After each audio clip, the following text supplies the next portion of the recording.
You found yourself a hunter. I make it absolutely no secret to anybody that Bloodborne, developed by From Software, is not only my favorite Souls-like, but also my favorite video game of all time.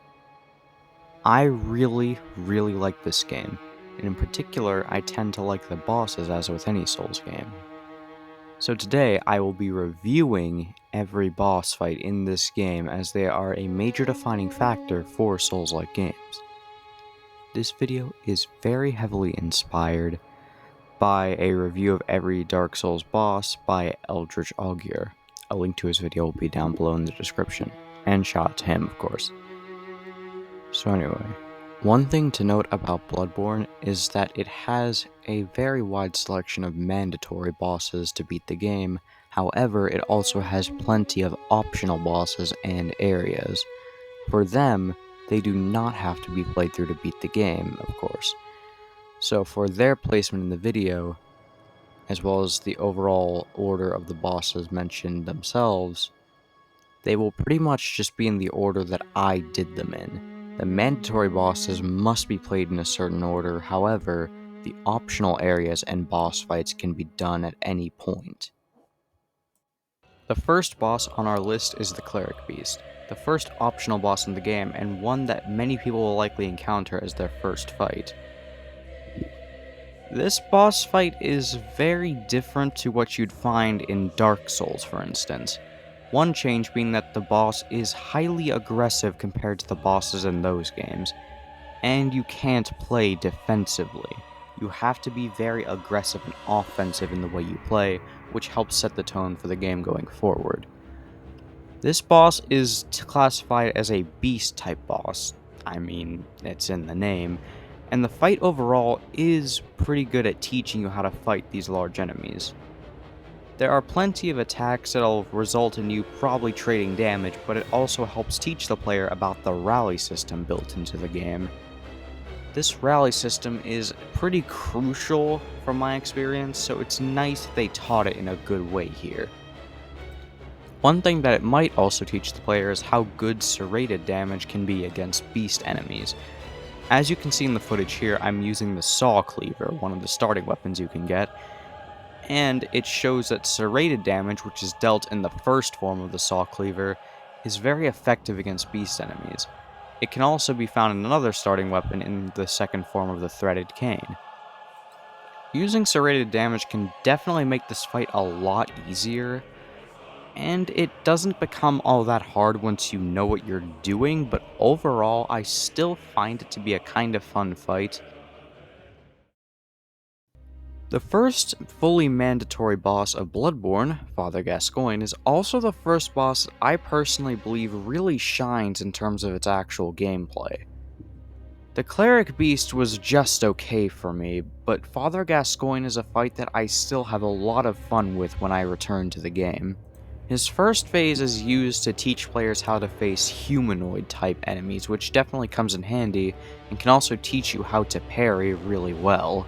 This was an essential lesson for me on my first playthrough because I had not gotten down parrying just yet, and Father Gascoigne was the first trial run where I really had to learn how to parry. For most of the other boss fights in the game, parrying them is very essential, so I love that Father Gascoigne manages to teach you this. I remember on my first playthrough that he seemed unstoppably fast compared to other bosses as I had just come off of the Dark Souls trilogy. However, whenever I return to the fight now, he feels almost in slow motion compared to other bosses, and that weirdly trips me up and still gives me a little bit of difficulty with him because whenever I go to parry, I anticipate the attack before he actually starts doing it. Now, in terms of attacks, Father Gascoigne actually has two main weapons he uses. The first one is one of the three starting weapons known as the Hunter's Axe.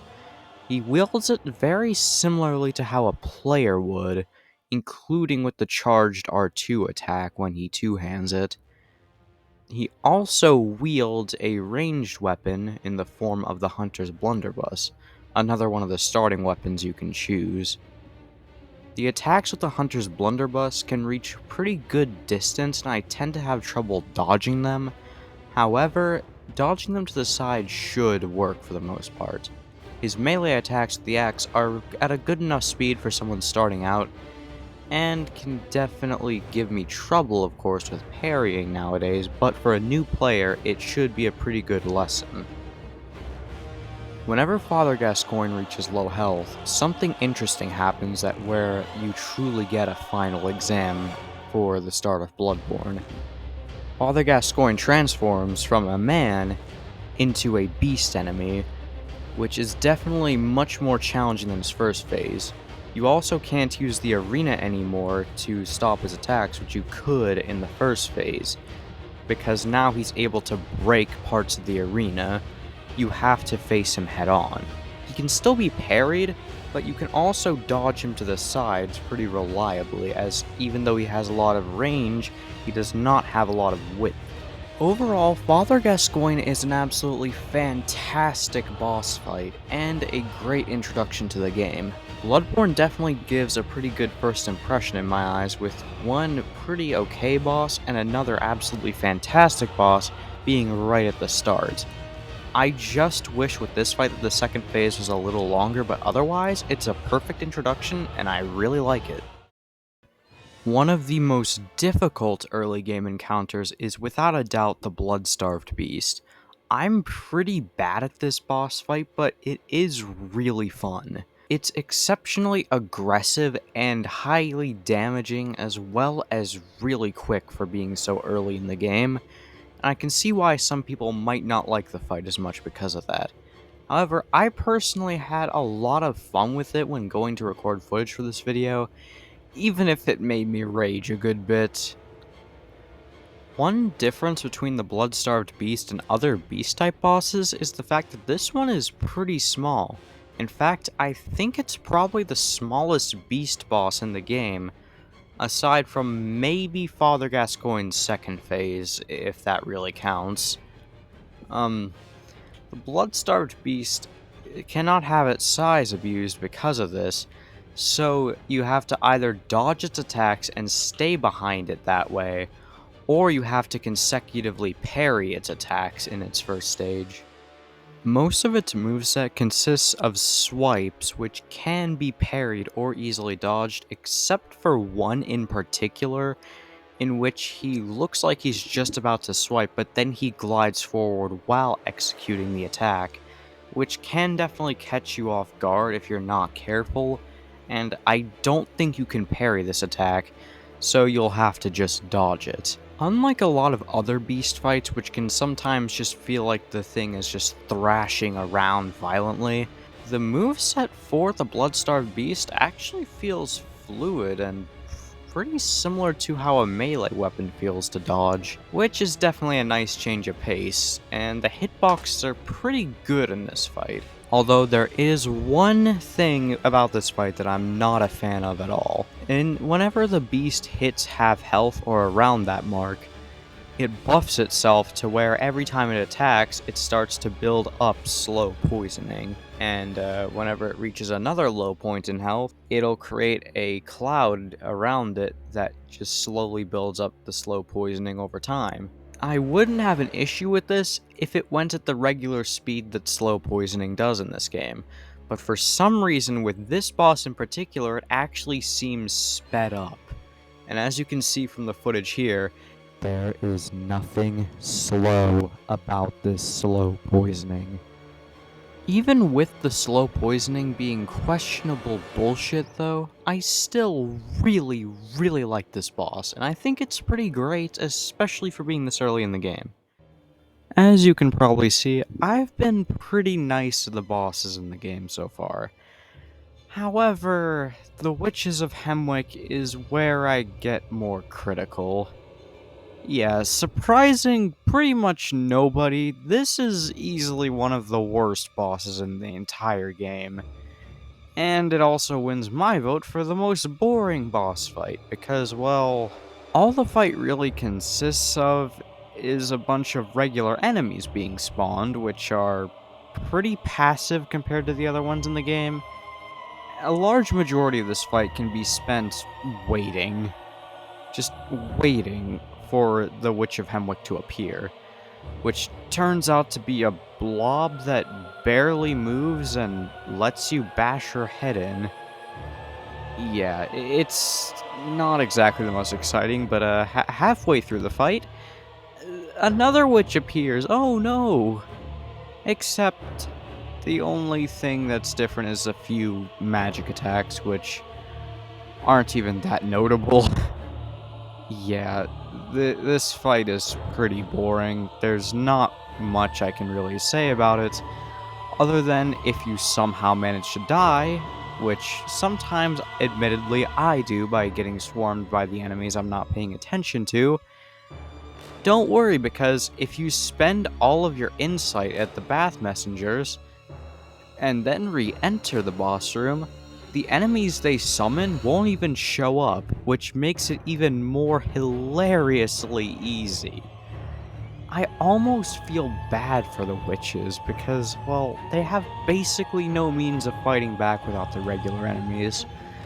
But, most of the bosses in the early game I think are really great, except for this one.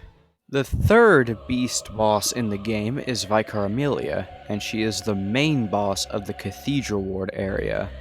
She feels quite similar to the Cleric Beast, however, her moveset is definitely improved from my experience. There are two big differences between Vicar Amelia and the Bloodstarved Beast before her. The first difference is that she is quite big, unlike the small size of the Bloodstarved Beast, meaning that if you want to, you can unfortunately abuse her size and kind of cheese the fight.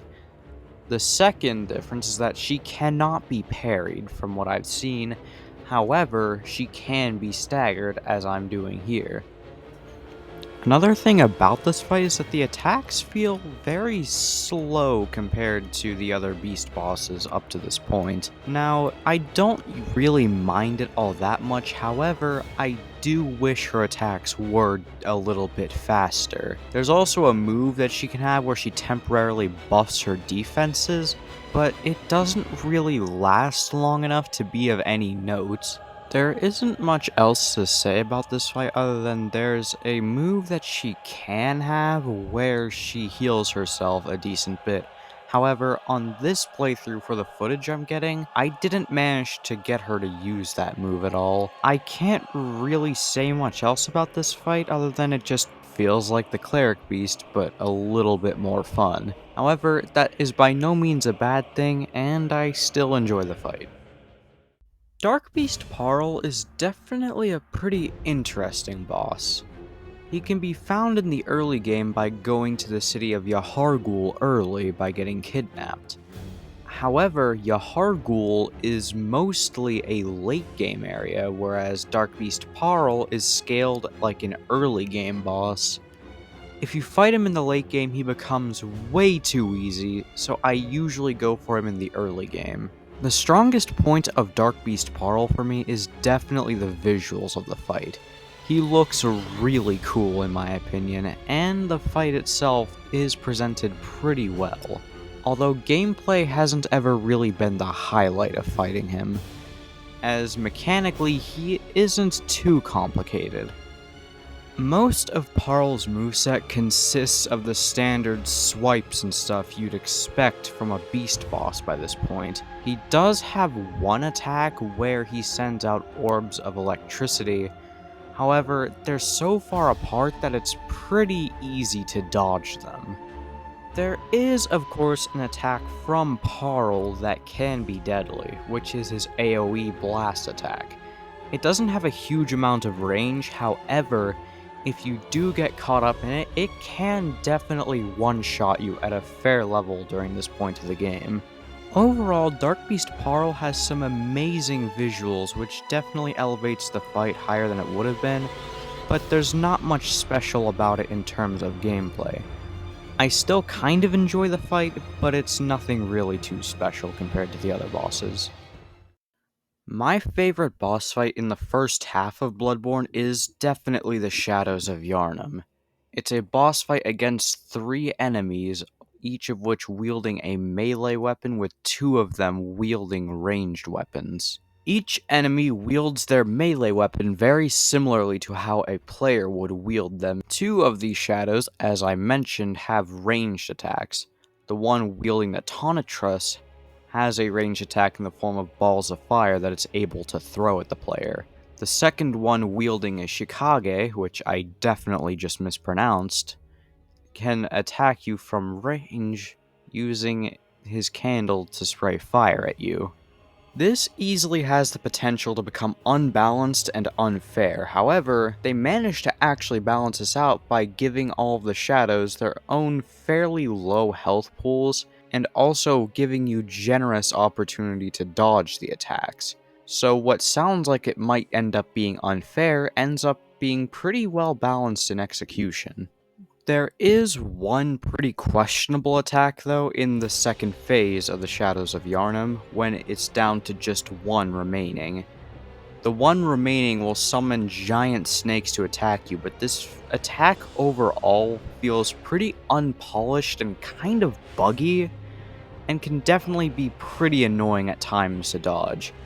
I haven't had as much trouble with it as I've seen a lot of other people have, but it has definitely caused me a fair few deaths.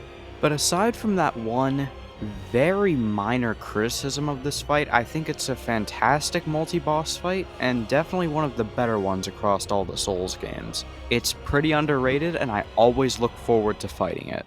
Rom the Vacuous Spider is very unique visually and atmospherically, but sadly it doesn't get the best boss fight. I'm not going to mince words here, this boss is terrible. It's probably the early game fight I looked forward to the least whenever I start a new playthrough. The first phase is a pretty big slog to get through. Rom himself doesn't really throw out any attacks, and all he does is just slowly move away. He summons a bunch of little spiders, which are meant to be a bunch of trouble, but they can be taken out pretty easily if you get behind them, and you can also just avoid them completely and start hitting Rom until he gets to a certain point in health. This first phase is pretty boring, just like the Witches of Hemlock boss from earlier, but the second phase is where it goes from a fight that I just roll my eyes at and slog through, to a boss I truly hate.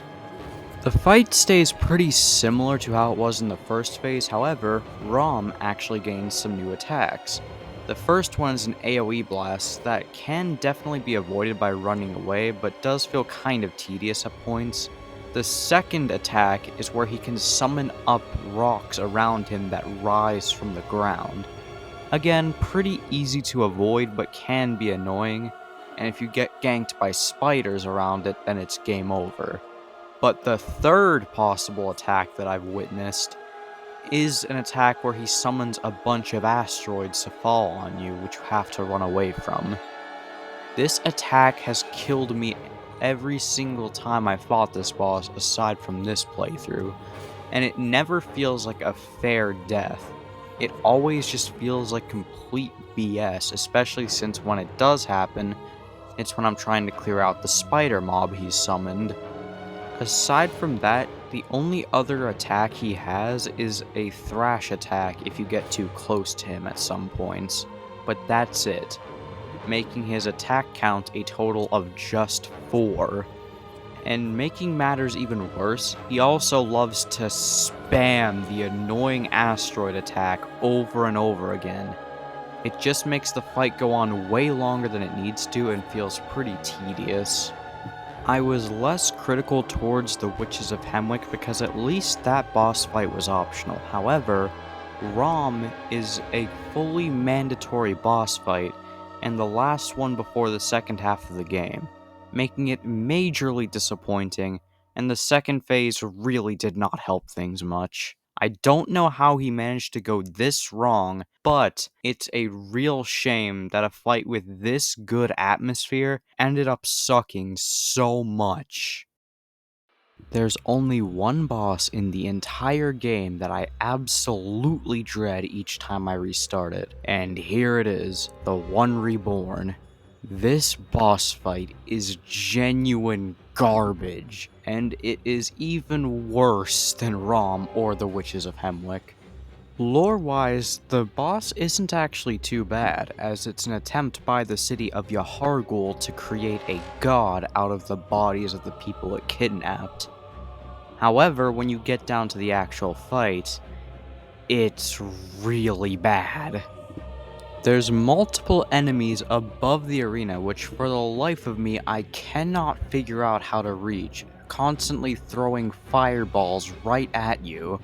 It's not a huge deal, but it's definitely a minor annoyance. The boss also loves to thrash its many limbs around, which means that as you're trying to attack it, you could end up taking practically unavoidable damage if it starts doing that. This boss also has an AoE blast attack that it loves to just throw out at the worst possible timing, and if you get hit by it, you can kiss all of your blood echoes goodbye.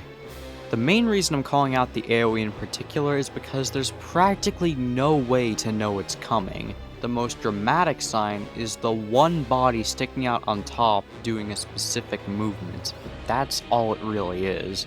There's also an attack that the One Reborn has where he floods the floor with something that can very easily do a good bit of damage to you if you don't get away from it in time. And I've also been stun-locked by it several times. This is one of the few bosses in the game that I get absolutely no joy out of killing. I know a lot of the people in the comments are probably going to tell me to get good or whatever, and look, okay? I first tried almost every single boss in the playthrough for this video. I'm not that much of a noob, but guess what? With this fight, I'm having no enjoyment whatsoever. This boss is an absolute disaster. The amygdala has a really nice design and I like it a lot, but the actual fight itself could have definitely been better. It's not horrible unlike the last two entries, but it's nothing really too great either. This boss's main weak point is its head, so you can't really abuse its size like you could with bosses such as Vicar Amelia. You have to be patient with this fight. However, that story kind of changes if you have a weapon with good range, such as Ludwig's Holy Sword that I'm using here.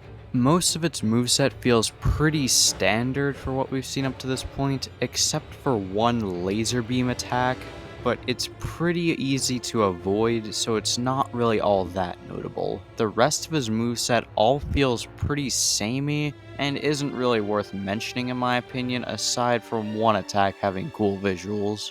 Something kind of unique happens when it reaches low health, as whenever it reaches low health, it'll actually tear off two of its arms. However, this doesn't really change the fight all that much, except for making the hitboxes feel a little more clunky. Overall, the boss is pretty mediocre and definitely missed a lot of potential it had. It could have been much better than what it was, but sadly it ended up being pretty forgettable, and it's the one optional boss that I almost never fight. The last three entries haven't really been the greatest boss fights, however, Martyr Logarius changes that. He's definitely in my top 5 favorite fights for this game, and although he does place number 5 on that list, there's no denying that he's an excellent fight, and it's pretty fitting seeing as Castle Cainhurst is one of my favorite areas in Bloodborne. In Martyr Logarius' first phase, he focuses mostly on ranged attacks, which he projects through his scythe. He does have a few melee attacks, but they aren't really the main danger. Martyr Logarius can be both parried and backstabbed, and landing either one definitely feels very rewarding with this fight, as getting a visceral in can do a lot of damage pretty quickly. And if you decide that you don't want to parry or backstab him, then you'll still be in for a real treat of a boss fight. His attacks are immaculately telegraphed and very fun to avoid. The first phase starts to teach you how costly a mistake can be, however, his second stage where he starts using his smaller sword is where you really learn how costly a screw-up can be. He has an attack in this stage where he can actually break the lock-on by leaping forward, which always gets me pretty nervous because his melee strikes with his sword are pretty quick, and if you're not careful, he can stun lock you into submission. There is also an attack he has where he'll plunge his sword into the ground, which will create an orb above it that shoots projectiles at you until the sword is destroyed.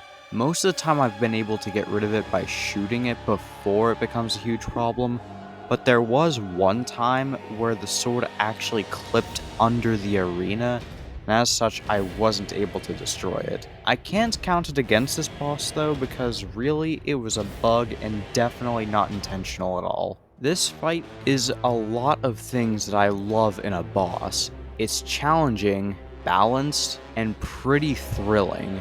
He has the perfect health bar for this point in the game, and although I wouldn't have minded a little more, I can't really think of anything wrong with this fight. I absolutely love it. One of the best in the game. The Celestial Emissary is a bunch of enemies crammed in an arena. I could say more, but there's basically nothing else to this fight. It's just mowing down a bunch of enemies until you hit the one that has the boss health bar. In the second phase, the one you're meant to hit becomes pretty big, but that doesn't make the fight harder really, as now you have a bigger area to hit it. This boss honestly just feels like complete filler. I know what it is in the lore, but gameplay-wise, it's really lazy. The only positive thing related to this boss I can say is that thankfully Dark Souls 3 took this concept and vastly improved it with the Deacons of the Deep, which is much better than this boss ever will be. Holy shit! One of the bosses that looks straight out of H.P. Lovecraft's mythos actually gets a really nice boss fight. I did not expect this. Ebrites has a pretty nice moveset. In the first phase, it consists of the standard swipes you'd expect from this point, but whenever she swipes her arms, her tentacles will follow with it, acting as an after trail if you manage to mess up your dodge timing. Ebrites will also often try to hit you with her head, such as charging forward at you head first or smashing her head down onto the ground. Ebrites also has a very strange attack where she spits blood at you, which if it hits you, it causes a buildup of frenzy. If frenzy builds up completely in this game, then you'll lose a significant chunk of health, so this attack is always kind of scary to me. When she hits half health, she'll actually gain a new attack similar to Rom's meteor attack, but instead of meteors, she'll shoot a bunch of stars at you. The thing with this attack though that makes it work is the fact that there's actually a few seconds in between each hit with the stars, meaning you have time to prepare for it. You can also see exactly when it's coming because the stars will show up above her head, making this attack at times difficult to avoid, but not complete bullshit.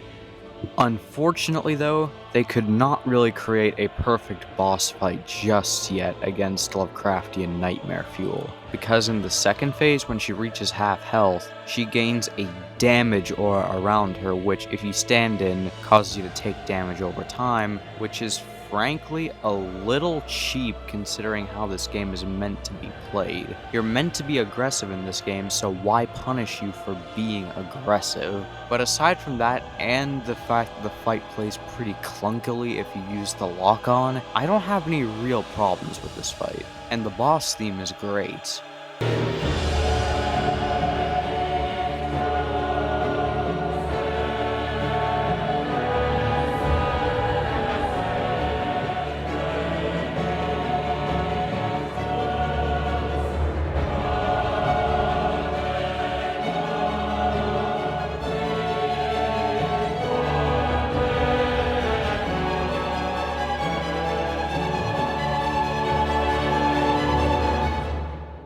Overall, Ebrites, the Daughter of the Cosmos, has a very solid visual design, pretty great music, a very solid atmosphere, and I really enjoy this fight. It more than makes up for the lazy filler that was the Celestial Emissary.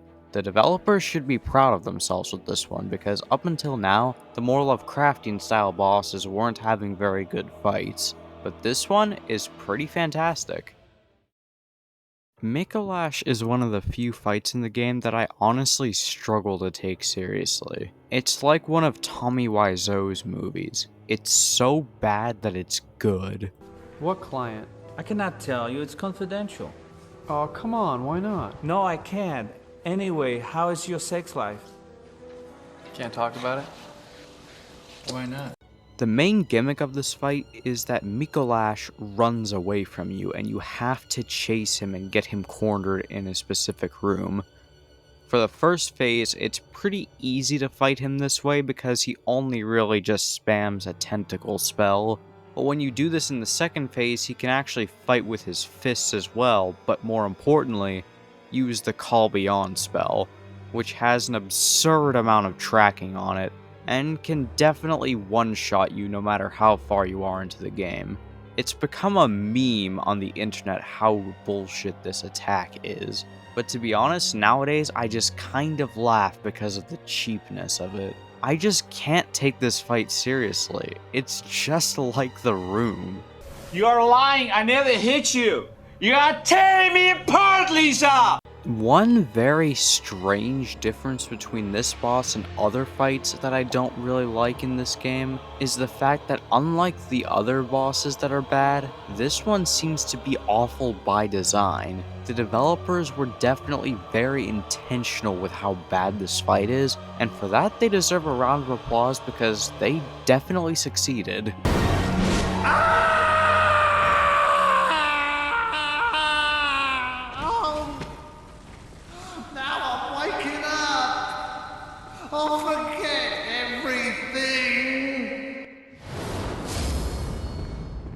Murgo's Wet Nurse is the last fully mandatory boss of the game, so naturally you'll come into the fight with pretty big expectations. The boss itself looks really awesome, and the music, while simple, is pretty effective at what it does. The atmosphere is practically unmatched for the base game, which is why I was extremely underwhelmed by the actual fight itself. The boss isn't frustrating, but it's extremely easy. In fact, it's way too easy. The Wet Nurse will attack with the many blades that it has, however, every single attack with them feels practically the exact same. They all just feel extremely simple to dodge, and if you manage to stay behind it, you'll probably have a pretty easy time. There is one attack where the Wet Nurse will call down darkness and summon clones of itself, which might seem a little scary, but if you run in circles around the arena, you'll completely trivialize this whole attack, making it basically worthless. There's no second phase or anything like that either. This boss is pretty pathetic for being so late in the game and was extremely disappointing. The only positive thing I have to say is that at least there are 2 optional final bosses after this, because if this was just the final boss no matter what ending you went for, it would easily be one of the worst in the entire game. Ludwig is the first boss of the Old Hunters DLC, and not only does he show off the increase in quality of bosses in the DLC, but he also shows the step up in difficulty. Ludwig starts out as a very strong, fast, and unpredictable beast boss. He is insanely aggressive during this stage, and predicting his next move can definitely be a little bit tough, but his moveset works surprisingly well, and even though it can be unpredictable, it feels very fair, and doesn't ever feel like BS at all. Ludwig's large size also works in his favor this time because he's not content to just let you abuse his size, as he's insanely aggressive as I already mentioned. Most of Ludwig's attacks are the standard claw swipes and stuff that all the other beast bosses have, however, he also has attacks where he rears his head forward, and there's even an attack where he charges at you, which always sends me into a slight panic because whenever I dodge it, it always just feels like I barely missed the attack. And if the attack hits, it'll do an insane amount of damage. Every single time this attack has managed managed to hit me, I've been killed immediately, which is just insane. But it definitely adds to the tension of this fight, and I don't actually hate that it does that much damage, because after seeing it a good few times, it becomes pretty easy to dodge, even if it always feels like it's just barely. There's another move that always sends panic through my body, and that's where he jumps up onto the ceiling and waits a few seconds before crashing back down. You have to run at the perfect time to dodge this attack, and every single time I see it, I freak out, because it's an almost guaranteed death if it hits you. But it always feels very rewarding when you do manage to dodge the attack, because it means you just narrowly avoided death. He also has what is probably the strangest attack for a beast boss in the game. He spews out a weird substance from his shoulder at you, which does damage on contact. This attack, though, is very well designed, and it's pretty nice to avoid. Whenever he reaches half health, though, something happens, of course. Normally, I'd try explaining the cutscene to you, but I think it's best if you just take a look for yourself.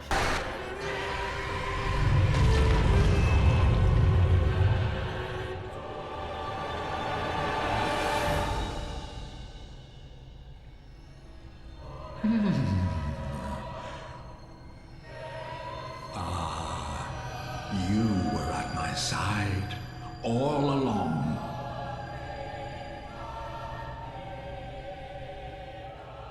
My true mentor, my guiding moonlight.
Probably my favorite boss music in the entire game. It's at this point where you know that now you're not just slaughtering a beast anymore, you're dueling one of your fellow hunters. And it's not just any hunter either. You are dueling the very first hunter of the Healing Church. Not Ludwig the Accursed, Ludwig the Holy Blade. He swings his holy moonlight sword at you, occasionally creating beams straight out of it made of the pure moonlight, while also possessing an AoE attack where he slams it into the ground, creating an area of damage around him. This phase of the fight may be easier for me compared to the first phase, however, I love this second phase so much, and elevates this entire fight from what would have been a very good beast boss to one of the best fights this game has to offer. Not even the best base game bosses like Martyr Logarius can compare to the polish and challenge of the DLC bosses. Absolutely phenomenal. With that said, unfortunately we now have to move on to the worst boss of the DLC, who ends up not only being the worst DLC boss, but in my opinion, ends up being the worst boss in the entire game. In the first phase, Lawrence the First Vicar is literally just the Cleric Beast, but he's on fire. He was the founder of the Healing Church, I will give him that, but they could have at least changed the gameplay a little bit in a better way than making the hitboxes more clunky. Already, this first phase is pretty disappointing, but I wouldn't hate the fight nearly as much as I do if it wasn't for the god-awful second phase. Oh my god. This second phase is terrible. The only things that Lawrence will do in this phase of the fight is crawl around on the ground and try to hit you, or he'll puke magma out at you that he already drags behind him when he moves. This magma not only does damage, but stuns you, meaning you can get stun locked pretty easily, and combining that with his clunky hitboxes makes it even worse. Everything about this boss just synchronizes terribly, making it very hard, but for all the wrong reasons. This is the only boss on the list, other than the One Reborn, that I absolutely dreaded fighting.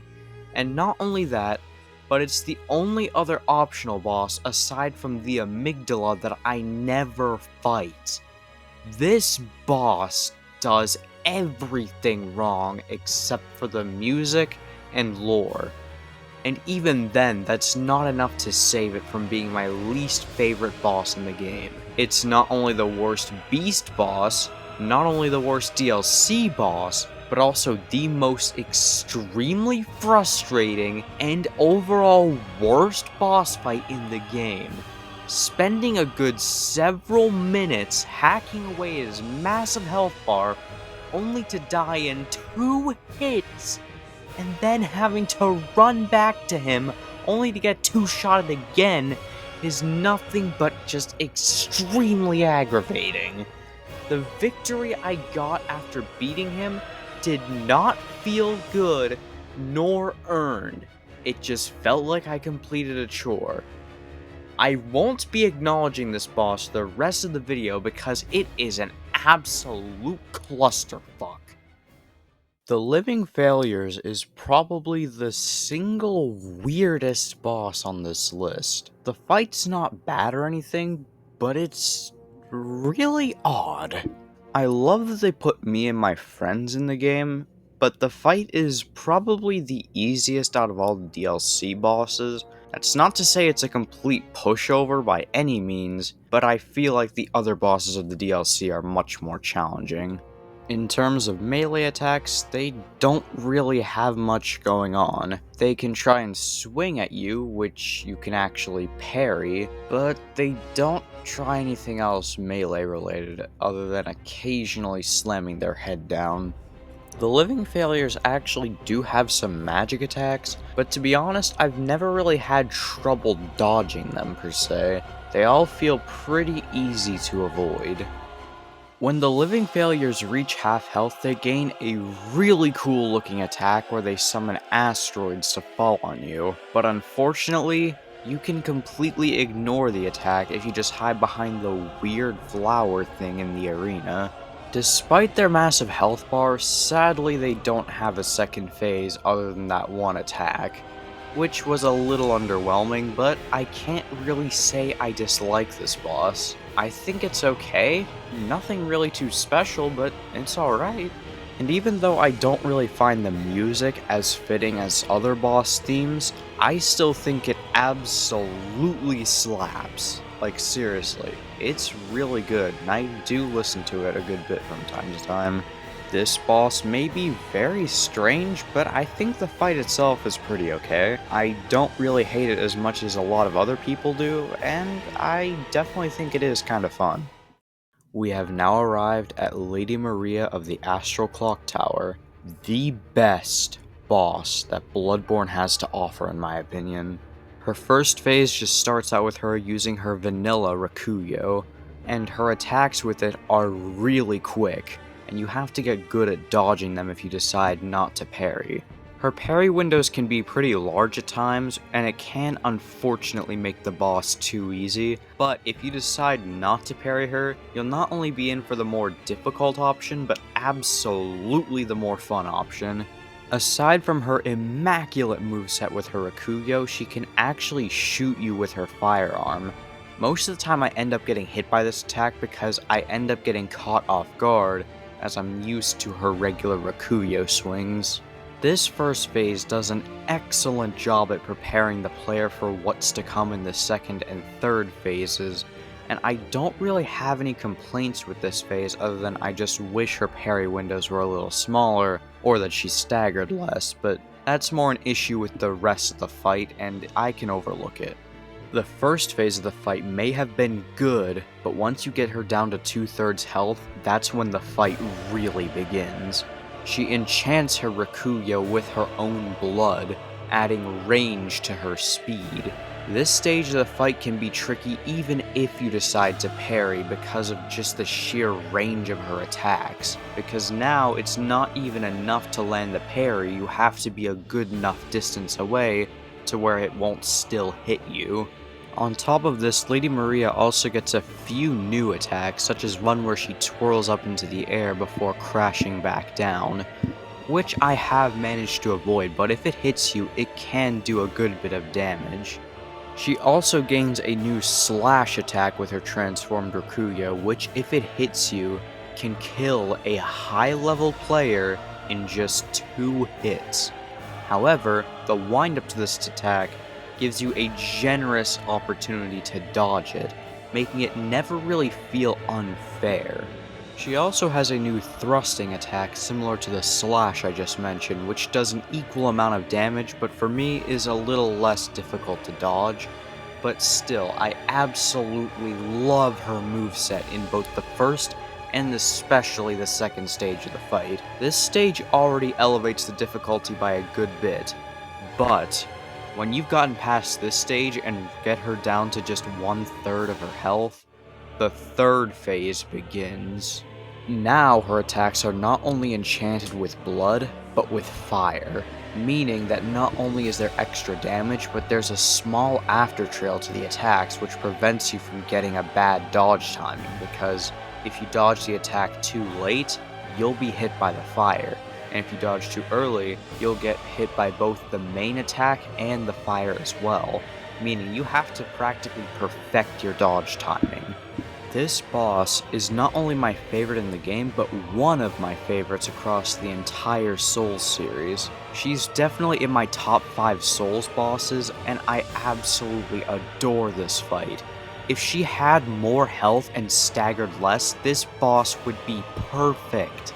The fight itself is just so good that I can't really count it against the boss too much.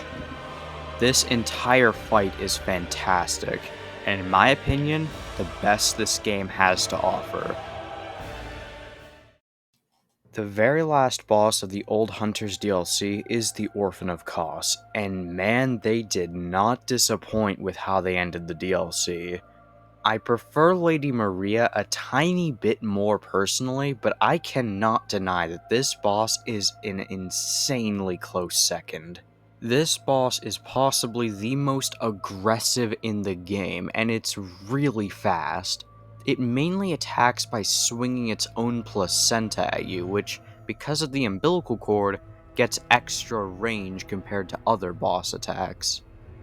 If you play carelessly, you can very easily get comboed into oblivion, but his attacks can also be parried, and he's also able to be backstabbed, mitigating the difficulty a tiny bit, but as you can see in the footage here, his health bar is massive. The Orphan also has an AoE attack where it's easy to spot, but only after seeing it a few times, and whenever he starts doing it, you have to run away or you're gonna take damage from it. The first phase does a good job at introducing you to the fight while still being challenging in itself, and it definitely serves as a good teaching tool for the rest of the fight, because the second phase is where it goes from just a slightly challenging boss to the absolute hardest in the game. The Orphan loses a lot of its range with its placenta attacks, but to make up for it, it becomes a lot faster and more aggressive than before. The Orphan now often jumps around the arena and uses a ranged attack at you, which can definitely deal a good bit of damage if you don't manage to dodge it good. He also has a new move where he'll leap above the ground and then land back on the ground trying to smash you with his placenta. And if it hits you, it'll erase a very good chunk of health too, so you have to be careful with that. The Orphan of Koss also gains a new lightning move where he strikes the Corpse of Koss with lightning that moves outward into the arena. If the lightning hits you, you'll take damage, but the part that makes his attack more terrifying to me is the fact that the Orphan is still able to attack you while this move is going on. So really, you have to get good at dodging this as well as trying to defend yourself from the Orphan. Combining all of that with his unmatched speed and aggression makes him easily the hardest boss in the game for me, but they executed this difficulty in a way that's perfectly balanced, and they executed the overall fight fantastically. I love this boss fight, second best in the game, and it's genuinely super thrilling and exciting. This boss is one of the main reasons I do the DLC, and I cannot stop gushing about it. It is so good. We're now at the very end of the game, here to fight Garman, the First Hunter. This boss is the best one outside of the DLC in my opinion, and it is absolutely excellent. This boss is a phenomenal way to end the game, and I absolutely adore this fight. The weapon that Garman uses is called the Burial Blade.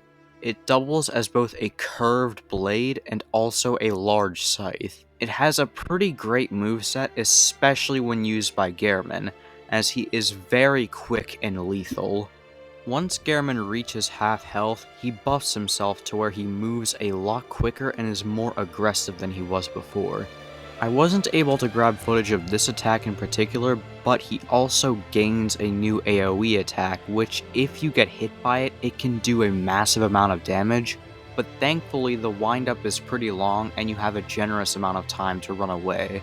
Garman not only has great gameplay, but stands out to me as being one of the most tragic characters in all of Bloodborne. He was the founder of the Hunter's Workshop in the first place, and when you meet him in the Hunter's Dream, he's your ally, he's your friend, but the Hunter's Dream is his prison.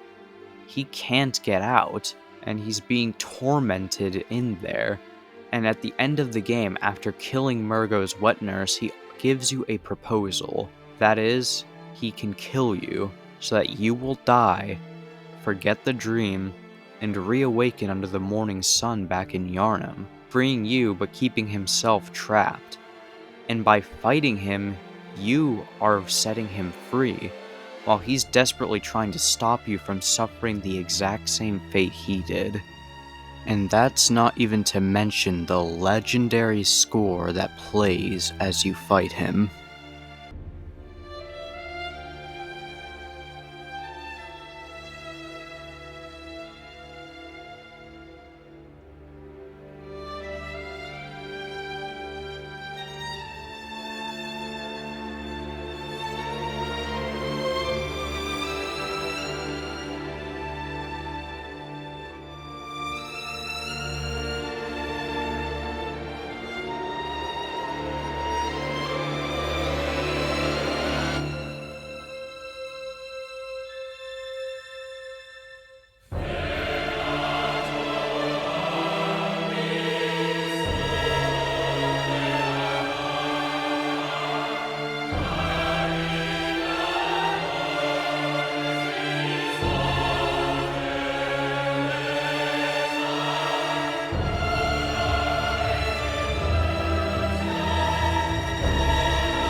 The music perfectly reflects the tragedy of this boss.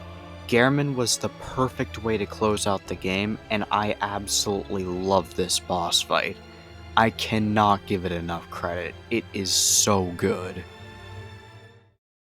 The Moon Presence is the secret final boss of the game, And to be honest, I have mixed feelings about it. Its visual design is my favorite in the entire game, and is presented perfectly for a secret final boss, but the actual fight itself is just kind of mediocre, to be honest. Most of its moveset feels completely standard, to be honest, and I didn't usually mind it for the other bosses in the game, but since this one is the secret final boss, I came in with pretty big expectations. He also has an attack where he can actually drain your HP to just 1, but if you just spam blood vials or use the rally system to regain health, it won't really mean all that much. He does have one admittedly worrying move where he not only drains your max HP to 1, but also stops you from healing with blood vials. But if you just run to the fog gate and then wait it out, you'll be able to heal up again. Other than the 2 HP drain moves, I didn't really see any other attack it has as worth noting because, well, it's something we've more or less seen before. This boss has some excellent presentation, but since I'm mostly focusing on gameplay, I do have to admit that it is a little disappointing. But with that said, I just can't bring myself to despise this boss. It's not horrible, it's just okay. Well, to wrap up this video, I think in terms of quantity, Bloodborne's boss lineup is unfortunately a bit of a mixed bag. But, even though the percentage of bad bosses to good bosses may be kinda mixed, I think that the quality of the good bosses more than makes up for the bad ones. As long as we have bosses like Lady Maria and the Orphan of Kos, I will always have pretty good opinions on this boss lineup. Towards the second half, it unfortunately had a dip in quality, but it wasn't enough to completely overshadow the first half as well as the DLC. This game is my absolute favorite of all time, and I had a lot of fun making this video, and it's been nice to finally have an opportunity to talk about it on YouTube. Thank you so much for watching. See you next time.